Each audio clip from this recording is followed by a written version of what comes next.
wondered how a lump of clay transforms into fine silver jewelry? Today, I'll show you the magic step by step. I'm Stacy from SCH Designs, and I handcraft every piece of jewelry with silver clay and sterling silver, inspired by the beauty of nature. It starts with clay.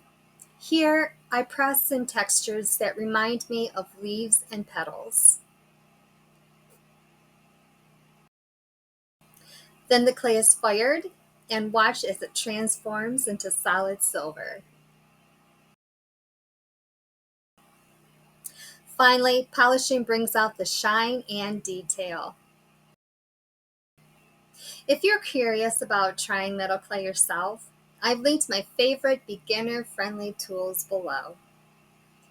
Creating jewelry is such a magical process, and I'm so glad I could share it with you today.